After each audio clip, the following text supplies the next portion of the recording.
If there is one topic that Nietzsche is really known for, it's most probably the Übermensch.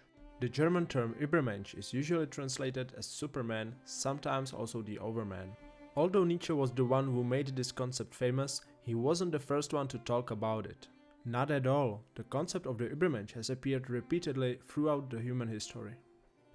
The first use of so-called hyperanthropos is ascribed to the Greek historian and orator Dionysius of Halicarnassus, dating approximately 1 century BC.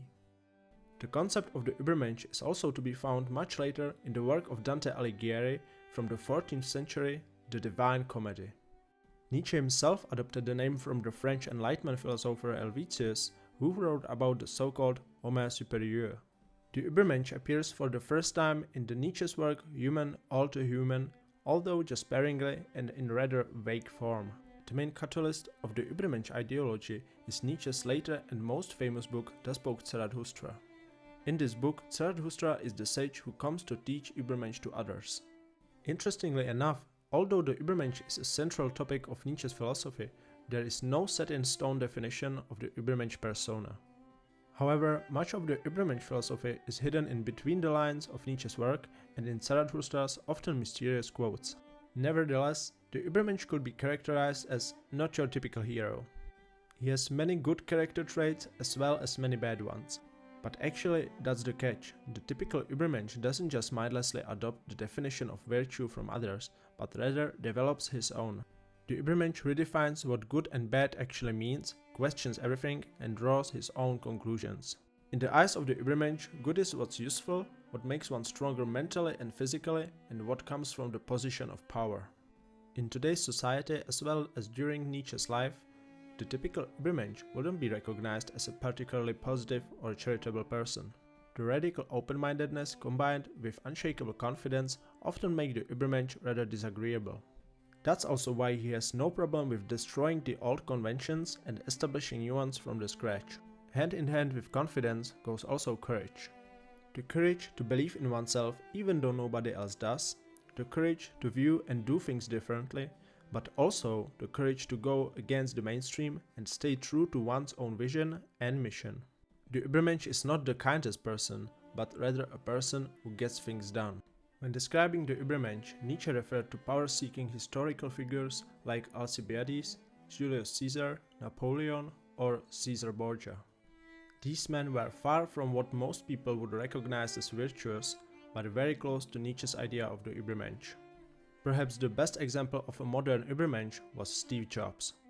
He was infamous for his relentless, strict, and very unconventional attitude. He wasn't precisely the most likable person, yet hundreds of millions of people love his products. His ways of dealing with people are often criticized, yet his legacy is praised and used daily. Another thing about Steve Jobs that brings him close to the Übermensch type of man was his boldness.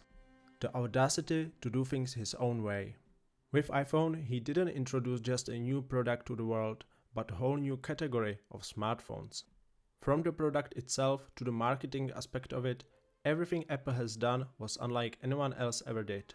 The first iPhone had no physical keyboard, thin design, and the marketing method Steve Jobs used was storytelling, whereas most of his contemporary competitors were trying to push as many catchy attributes and buzzwords on their target audience. Courage to break the rules and create one's own is characteristic for the true Übermensch, and Steve Jobs embodied this to perfection. But there are also many other examples of the modern Übermensch. I'm actually thinking about doing a mini-series about it. Let me know in the comments below if you would like to hear more about these examples. Nietzsche's philosophy is in general very individual-oriented. The idea of the Übermensch thus focuses more on self-overcoming rather than becoming better than others. It kinda goes back to the idea, if you want to change the world, change yourself first. This is actually very important to understand, as the term Übermensch got a very bad rep after the World War II, where Nazis misused the term for their propaganda and their own benefit. They twisted the interpretation of Übermensch essentially by changing the focus from inward to outward. They didn't say that man needs to overcome his lower self, but that he needs to overcome and destroy the lesser man, which they define according to their own racist needs. In reality, the focus of the Übermensch is internal rather than external.